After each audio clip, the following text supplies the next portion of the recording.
कह रहे the diagram shows the position of two lighthouse A and B, a boat C and harbour H.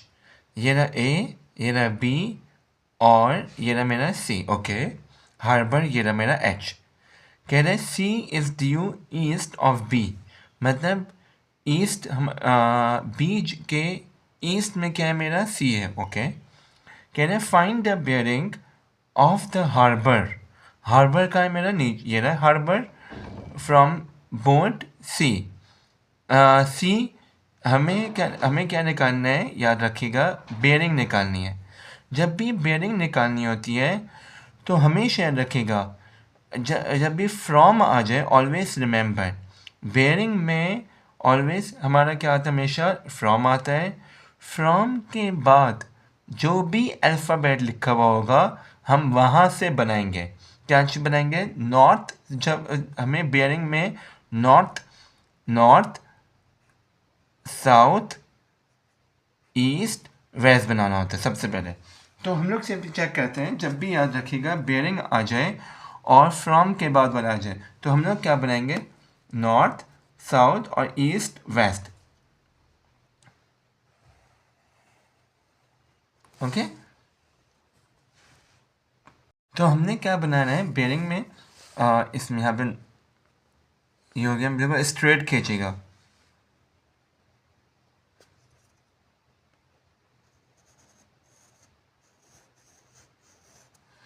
Clear class? तो ये हो गया मेरा नॉर्थ, ये हो गया मेरा साउथ और ये क्या हो गया मेरा ईस्ट और ये क्या हो गया मेरा वेस्ट। राइट, हमेशा रखिए जब भी बेयरिंग निकालते हैं तो हम लोग शायद नॉर्थ से जाते हैं। ठीक है, कौन हमें जाना है, हार्बर तक जाना था ना, एच ये रहा। तो हमने क्या देखा, यहाँ से लेके यहाँ तक। राइट, हमें पता है दिस इज़ माई 90 डिग्री। ये कौन सा एंगल है मेरा 90। ये पूरा यहाँ से यहाँ तक क्या हो गया मेरा 180। राइट, और यहाँ से लेके यहाँ तक क्या हो गया मेरा 270। यहाँ से देखिए, यहाँ से चले हमने, ये दिस इज़ माई 90, 180 और यहाँ तक क्या होगा मेरा 270 होगा। राइट, क्योंकि आप लोग याद रखिएगा कि ये देखिए ये होता है 90 और ये क्या होता है 180, ये होता है 270 और ये पूरा कंप्लीट एंगल क्या होता है मेरा 360 होता है। क्लियर? तो डेट मीन्स के यहाँ तक मेरा क्या हो गया 270 है, लेकिन मुझे क्या निकालना है, यहाँ से लेके यहाँ तक निकालना है। क्लियर? तो हम लोग किस तरह निकालेंगे, तो हम लोग क्या करेंगे कि 270 माइनस, हमें ये तो नहीं चाहिए ना, हमें यहाँ तक चाहिए, तो हम इसको रिमूव कर देंगे। कैसे, -25 इज इक्वल्स टू क्या क्या क्या आया मेरा 245 आया। Right, 245 angle. ओके क्लास, यहाँ पे वो कह रहे हैं कि show that angle C B H 100 degree. हमें किस पे एंगल निकालना है, बी पे निकालना है ना। बी का एंगल क्या आना चाहिए मेरा 100 आना चाहिए। और आपको पता है कि ये कौन सी शेप है आपकी, ट्राइंगल है। राइट, आपको पता है कि ट्राइंगल का सम जो होता है वो किसके बराबर होता है, ट्राइंगल का सम वो बराबर होते हैं हमारे 180 डिग्री के बराबर। राइट, तो हमने पता निकालना है कि ये देखिए, तो आपने क्या करा, angle B plus angle H plus angle C is equals to 180। Right, तो हमारे पास एच का भी एंगल गिवन है और सी का भी एंगल गिवन है। तो हमने क्या करा, यहाँ पे देखिए angle B is equals to 180, यहाँ पे प्लस है हो जाके माइनस, प्लस है हो जाके माइनस, क्योंकि हमें पेपर 1 के लिहाज से भी आप मेरी प्रिपरेशन हो रही है। तो हमने क्या 55 माइनस 25। राइट, तो आपका क्या आ जाएगा, फिर हमारा क्या आ जाएगा, बी का एंगल क्या आ गया हमारे पास 100 डिग्री। तो हमने ये शो कर दिया। राइट, हमारे पास 1 मार्क का क्वेश्चन है। अच्छा जी, अब नेक्स्ट पार्ट में चलते हैं। ओके, नाउ 3 मार्क का क्वेश्चन है हमारे पास, 3 मार्क है। राइट, तो अब वो कह रहे हैं क्वेश्चन में, शो डैट बी एच, मतलब हमारे पास शो करना है कि हमारे पास बी एच कितना है 13.7 आए, ये हमें ये निकालना है बी एच, राइट। अब वो कह रहे हैं kilometre correct to 1 decimal place. अब आप लोगों को पता है कि जब भी 1 डेसिमल बोलते हैं तो हमें देखना होता है सी, सेकंड डेसिमल को देखना होता है, अगर वो 5 आ जाए या 5 से अबव नंबर आ जाए तो आगे प्लस कर देता है 1। चेक करते हैं क्वेश्चन में। अब आपको पता है कि आपके पास ये कौन सी शेप है, ये नॉन ट्राइंगल है। अच्छा जी, हम लोग इस ये वाली शेप से क्यों नहीं निकाल सकते, पहले हम लोग ये डिस्कशन करते हैं कि इससे क्यों निकाल रहा हूँ और इससे क्यों नहीं निकाल रहा हूँ। क्योंकि हमारे पास ये साइड है और ये साइड है, तो आपको पता है कि जब भी नॉन ट्राइंगल आ जाए तो आपके पास दो फॉर्मूलास लग रहे होते हैं, एक कोसाइन भी लगता है, कोसाइन रूल, और एक साइन रूल लगता है।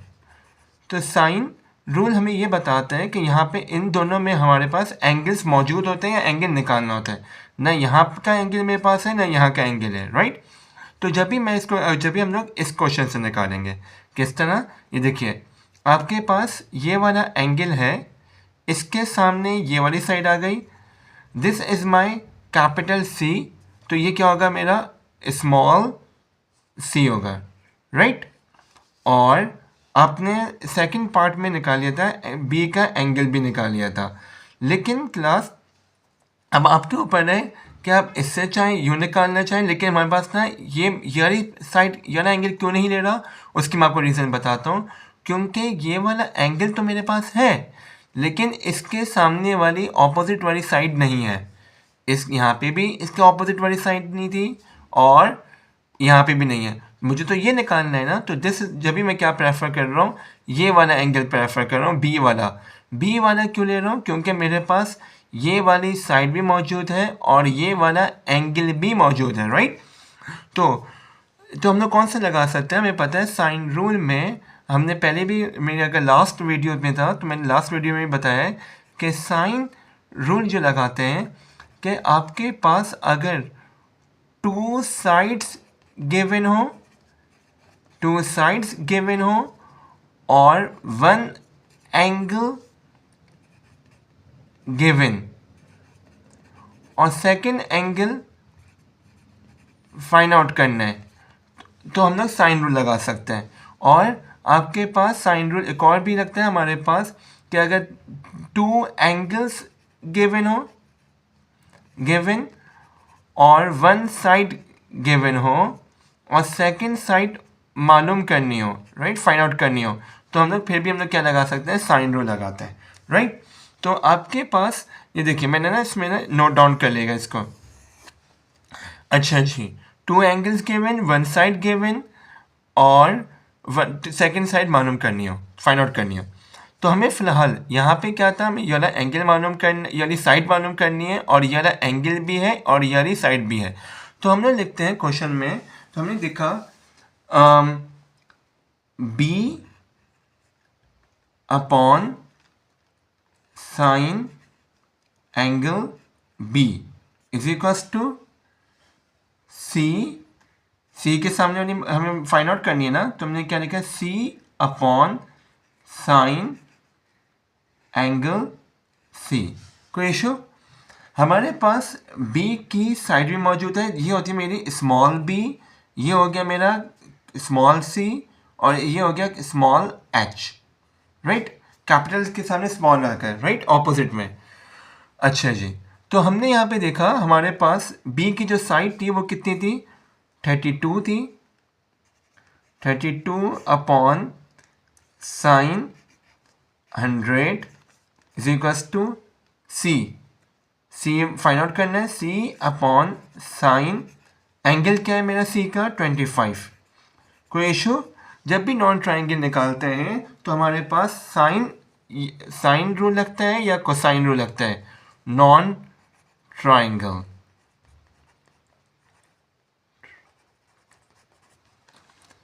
Okay class, okay.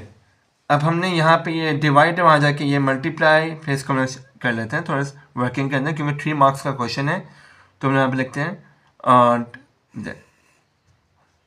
32 multiply by sine और साइन 25 एंगल सब से अपॉन इधर यहाँ पे इसको पहले लिख लेते हैं sine 100 is equals to C, right. तो आपने पे इसको सॉल्व करेंगे तो हमारे पास क्या आ जाएगी, सी की साइड आ जाएगी। तो क्लास हमारा आंसर क्या आ रहा है, 13.7, क्योंकि उसने क्या कहा था आंसर में 1 डेसिमल में देना है, राइट। चलिए अब नेक्स्ट पार्ट करते हैं ट्राई। क्वेश्चन में कह रहे हैं calculate the bearing of A from B, मतलब हमें बी से जाना है कहाँ पे, ए पे, क्योंकि फ्रॉम है ना, अभी हमने पीछे भी डिस्कशन करी थी पार्ट में, ये पार्ट सी हमारा। तो इसकी जो मार्क है क्वेश्चन के, वो कितने मार्क का क्वेश्चन है, 5 नंबर का क्वेश्चन है हमारा, ठीक है। तो इसको हम लोग देखते हैं ध्यान से। ओके क्लास, हमें जो निकालना था वो हमें निकालना था कि बी से जाना है हमें ए तक। तो हमने सबसे पहले क्या बनाया, हमारे पास नॉर्थ ये था, हमने बिल्कुल इसको स्ट्रेट लाइन खींच देते हैं,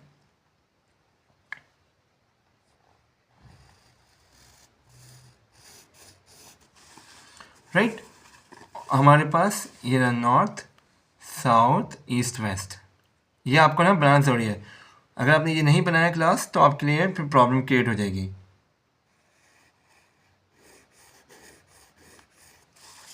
ठीक है। हमारे पास हमने लास्ट पार्ट में निकाल चुके हैं कि हमारे पास जो ये साइड आई थी वो कितनी आई थी, 13.7 आई थी, ये जो साइड आई थी। हमें निकालना है कि यहाँ से लेके ये पूरा, राइट। ये मेरा ए है ना, तो हमें यहाँ से लेके यहाँ तक निकालना है, राइट। तो हमारे पास ये वाला एंगल है 9, हमारे पास इसके सामने वाली साइड है यस, ये वाली साइड हमारे पास गिवन है, ये स्मॉल बी आ गया, ये कैपिटल ए तो ये स्मॉल ए आ गया, ये कैपिटल एच है तो ये स्मॉल एच आ गया, राइट। तो हमने देखा कि अब हमें याद रखिएगा जब कोसाइन रूल लगाते हैं, कोसाइन रूल में कोसाइन रूल अगर आपके पास 3 साइड्स गिवन और 1 एंगल फाइंड आउट करना है तो आप क्या लगाते हैं, कोसाइन रूल लगाते हैं, ठीक है। या फिर आपके पास के 2 साइड्स गिवन हो और 1 एंगल गिवन हो और तीसरी साइड भी निकालनी हो तो हम लोग क्या निकालते हैं, कोसाइन रूल लगाते हैं। कोसाइन रूल के 2 रूल्स हैं, 2 रूल्स, ठीक है। अच्छा, तो हमने देखा ये वाली साइड हमारे पास गिवन है, ये वाली साइड भी गिवन है और ये वाली साइड भी है, तो हम लोग फिर जाते हैं ऐसे हमारे पास हम लोग लिखते हैं पहले। ओके क्लास, हमारे पास जो ट्राइंगल है, एक मैं रफली ड्रॉ कर रहा हूँ क्वेश्चन का, ये था मेरा बी, ये था मेरा एच और ये था मेरा ए। जो बस एच की जो साइड थी वो कितनी थी मेरी 11, जो ए की जो साइड थी वो क्या थी 13.7 और हमारे पास बी की जो साइड थी वो कितनी थी 14 थी, राइट। और हमें निकालना है ये वाला एंगल निकालना है। तो हमने अभी पीछे पढ़ा था कि कोसाइन रूल, कोसाइन रूल का फॉर्मूला क्या है कि वो कहते हैं कि कॉस, जिस पे भी मुझे निकालना है, cos angle B is equals to B के साथ और हमारे पास ये जो आ गया एच का स्क्वायर प्लस ए का स्क्वायर माइनस बी का स्क्वायर अपॉन 2HA। याद रखिएगा कि जिसका एंगल निकालना होता है वो हमेशा या साइड निकालनी हो तो हमेशा क्या आता है, साइड जो आती है हमेशा माइनस में आती है। जो यहाँ पे जो प्लस में होगा वो हमेशा नीचे डिवाइड में मल्टीप्लाई में आएगा। Okay, always remember, okay always. अच्छा, हमारे पास बी का एंगल नहीं था तो हमने यहाँ पे लिखा cos angle B is equals to H की साइड क्या है मेरी 11 का स्क्वायर प्लस 13.7 का स्क्वायर माइनस बी का स्क्वायर 14 का स्क्वायर अपॉन 2 11 और 13.7। कोई इशू क्लास? तो अब हमें क्या निकालना है, हमें एंगल निकालना है ना। तो अगर हम इनको आपस में पहले 11 का स्क्वायर क्या हो गया 121 प्लस 13.7 का स्क्वायर क्या हो जाएगा, जरा चेक कर लेते हैं हम लोग कैटर में 13.7। ओके 13.7 का स्क्वायर जो आया मेरे पास क्या आया 187.69 माइनस 14 का square 196 upon 2 multiply by 11 multiply by 13.7 क्या आएगा 301.4। और यहाँ पे हमने लिखा कॉस एंगल बी।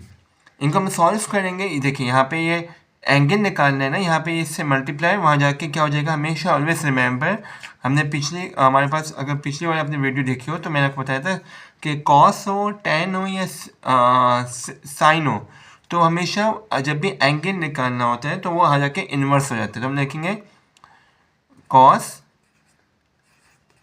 इन्वर्स और इसका आंसर हमारे पास फिर क्या आ जाएगा बी का एंगल आ जाएगा। तो बी का एंगल क्या आ रहा है मेरे पास, हम चेक करते हैं। ठीक है, तो हमारे पास क्या आंसर आया है इसका। तो हम लोग अगर करें 121 प्लस 187.69 माइनस 196 तो हमारे पास क्या आ रहा है 112.69 राइट। तो हमने लिखा 112.69 अपॉन 301.4 कॉस एंगल बी। हमेशा याद रखिएगा जब भी हमारे पास कॉस का निकालना हो या टेन का निकालना हो या साइन निकालना हो तो हमेशा जब भी एंगल निकालना होता है तो वहाँ जाके क्या हो जाता है इन्वर्स हो जाता है राइट। तो हमने यहाँ पे देखा कि हमें एंगल निकालना है तो वहाँ जाके क्या हो जाएगा ये इन्वर्स हो जाएगा। तो हमने यहाँ पे देखा इसको B is equals to cos inverse 112.69 upon 301.4। तो अगर हम लोग इसको सॉल्व करते हैं तो देखते हैं कि हमारे पास क्या है कॉस इनवर्स ब्रैकेट 112 हमेशा रखिएगा ब्रैकेट लगाएगा 112.69 डिवाइडेड बाय 301.4। इसको ना ब्रैकेट यहाँ पे क्लोज कर देते हैं। तो मेरे पास क्या आंसर आया, इसका बी का एंगल आया 68.0। तो अगर हम लोग बैक टू क्वेश्चन में जाएं तो हमारे पास तो क्लास हमारे पास जो एंगल आया ये वाला एंगल ये क्या है 68.0 राइट। अगर मैं इसको थोड़ा सा और क्लियर कर दूं ताकि हमारे पास और इसको सही हो जाए, देखिए तो ये एंगल मेरे पास क्या आया 68.0। तो मुझे निकालना था यहाँ से लेके यहाँ तक का एंगल। तो यहाँ से लेके यहाँ तक का एंगल ये देखिए ये पूरा मेरा क्या है 180 और प्लस दिस। ये देखिए ये वाला एंगल क्या है मेरा 90 है और ये वाला एंगल भी मेरा क्या है 90 है और ये पूरा कंप्लीट एंगल क्या आया था मेरा 100 आया था जो हमने पहले पार्ट में निकाला था पहले। सही है, ये क्या आया था बी वाला पूरा क्या है 100 है और यहाँ से लेके यहाँ तक कितना है मेरा 90। तो ये वाला एंगल क्या होगा मेरा, ये एंगल होगा मेरा 10 होगा। गॉट इट या नहीं। अब उसने क्वेश्चन बोला था कि हमें बेयरिंग निकालनी है यहाँ से लेके यहाँ तक। तो हम लोग क्या करेंगे, कह रहे हैं at 1 PM boat C sails 32 kilometre directly to the harbour at a speed of 10 knots. Okay, C है और हमारा हार्बर है। ओके, कह रहे कैलकुलेट द टाइम, हमें टाइम निकालना है when boat C arrive at the harbour. कह रहे अराइव का मतलब हम जब वो पहुंचा, हमें टाइम निकालना है कि वो कब पहुंचा हार्बर में। ओके, कह रहे give this time correct to nearest minute. Okay, minute में देना है। अच्छा, अब नॉट्स का मतलब क्या होता है, यहाँ पे वो कह रहा है कि 1 नॉट जो है वो बराबर है 1.852 किलोमीटर पर आवर के। ओके, अब वो कह रहा था पीछे क्वेश्चन में सी से जा रहा है हार्बर तक, कितना डिस्टेंस है मेरा, 32 किलोमीटर है, और कितनी स्पीड लग रही है, वो लग रही है मेरी 10 नॉट्स लग रहे हैं। कितने लग रहे हैं, 10 नॉट्स। ओके, और 10 नॉट्स किसके बराबर है, 1.852 के। ओके क्लास, अब आपको पता है जब भी याद रखिएगा, कभी भी कोई डिस्टेंस आ जाए ना, डिस्टेंस हम कहीं भी अराइव कर रहे होते हैं, अराइवल कर रहे हो या डिपार्चर कर रहे होते हैं, अराइवल कर रहे हो या डिपार्चर, तो हमारे पास हमेशा 3 चीज़ें लग रही होती हैं। क्या लग रही होती हैं, 3 चीज़ें। एक स्पीड लग रही होती है, और एक डिस्टेंस लग रहा होता है, और एक क्या होता है, टाइम लग रहा होता है। इतनी बात समझ आ गई क्लास। तो यहाँ पे वो कह रहे हैं जब भी याद रखें आप कहीं जाएंगे, फॉर एग्जाम्पल मैं बोलूँ अली जो है, एक ए बंदा है, ए जो है वो जा रहा है अपने घर से लेके ट्यूशन जा रहा है, राइट। तो इसकी 3 चीज़ें लग रही होंगी। क्या क्या लग रहा होगा, स्पीड लग रही होगी, डिस्टेंस लग रहा होगा, और टाइम लग रहा होगा। तो यहाँ पे हमें क्या निकालना है, टाइम निकालना है। कोई इश्यू यहाँ तक? ओके, तो हमें पता है कि स्पीड हमारे पास क्या गिवन है, स्पीड गिवन है ना। स्पीड का जो फॉर्मूला है, स्पीड का फॉर्मूला क्या होता है class, speed is equals to जी। तो क्लास हमारे पास फॉर्मूला है, हमें निकालना है, क्या निकालना है, क्वेश्चन में स्पीड निकालना है, राइट। तो स्पीड का फॉर्मूला हमारे पास क्या है, अगर आपको रिमेंबर हो, तो स्पीड का फॉर्मूला है मेरा, speed is equals to distance upon time. Okay, तो हमारे पास क्वेश्चन में स्पीड गिवन थी 10 नॉट्स, तो हमने यहाँ पे लिखा 10 नॉट्स। डिस्टेंस कितना था मेरा, 32 अपॉन टाइम, राइट। तो एक क्वेश्चन में एक और बात याद रखिएगा, यहाँ पे वो कह रहे हैं 1 knot is equals to 1.852 kilometre per hour. तो अगर मैं चाहूँ तो 10 नॉट्स को मैं मल्टीप्लाई कर दूँ किससे, 1.852 से। 10 multiply by 1.852 is equals to 32 upon time. Okay class, यहाँ तक गॉट इट। ओके, तो हमने लिखा 10 मल्टीप्लाई बाय 1.852 क्या आ रहा है मेरा, 18.52 आ रहा है। ओके, 18.52। तो हमने यहाँ पे लिखा, ओके, हमने यहाँ पे लिखा 18.52 is equals to 32 upon time. Okay, यहाँ पे डिवाइड है, वहाँ जाके मल्टीप्लाई हम लोग शो कर लेते हैं पहले। 18.52 multiply by T is equals to 32, यहाँ पे मल्टीप्लाई हो जाके डिवाइड। तो हमारे पास क्या हो गया, हम लोग कैसे लिखेंगे, time is equals to 32 upon 18.52। क्या आंसर है मेरा क्लास, अगर हम 32 डिवाइडेड बाय 18.52 करें तो आ रहा है 1.727, राइट।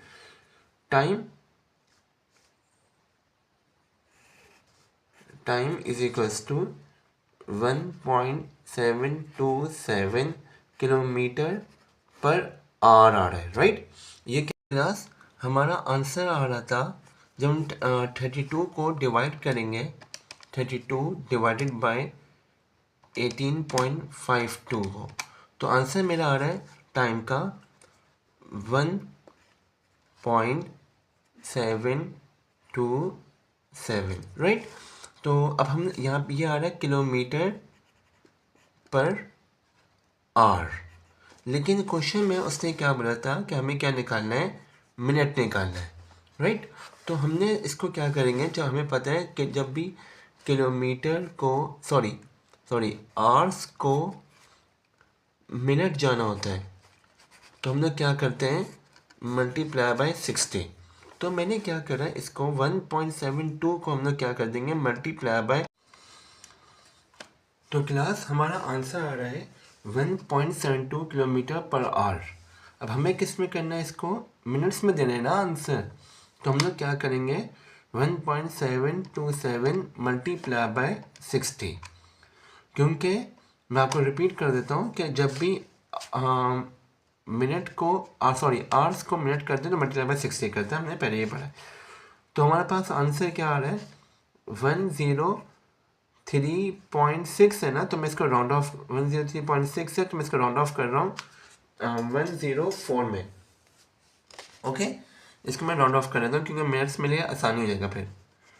तो हम लोग कर लेते हैं 104 kilometre per minute, right. Kilometre per minute आ गया। अब हमें अच्छा, अब हम क्वेश्चन में चलते हैं। क्वेश्चन में वो ये कह रहा है कि आपका जो बोट सी थी 1 PM से लेके 1 PM में चली थी, और तो क्वेश्चन में वो कह रहा है कि आपके पास 1 PM में 1 PM से वो सी से, जब सी से वो चली 1 PM से लेके हार्बर तक कितना डिस्टेंस था मेरा, 32 किलोमीटर था। ओके, और हमारे पास फिर स्पीड हार्बर तक जाना था ना, तो हमने देखा कि हमारे पास 1 PM से चली थी, राइट। हमें पता है जब चली 1 PM में चली थी, राइट, स्टार्ट हुई थी। अब वो हमें निकालना था कि अराइव कब हुआ हार्बर तक। तो हमें पता चल गया कि कितना टाइम लगा, 104 मिनट्स लगे, राइट। कितने मिनट्स लगे मेरे, 104। अगर मैं 1 PM से लेके हार्बर तक निकालूँ 104, तो कितने मिनट्स होंगे, तो हमारे पास 1 घंटा हो गया 60 मिनट्स, तो 60 मिनट्स हो गए तो 60 मिनट्स, तो ये हो गया हमारे पास 2 o'clock। अब कितने मिनट्स रह गए रिमेनिंग, 44 मिनट्स रह गए, तो 44 मिनट्स रिमेनिंग। तो क्या आ गया मेरा टाइम, आ गया 2 o'clock, 2:40, 244 आ गया, राइट। तो हमने क्या लिखा, 244 kilometre per minute. Any issue, चलें। कह रहे calculate the distance of the boat C to the harbor when boat C is at the shortest distance from the lighthouse B। तो हम लोग क्लास यहाँ पे एक डायग्राम बनाते हैं कि ये वाले क्वेश्चन में, कि ताकि हमें क्लियर हो जाए।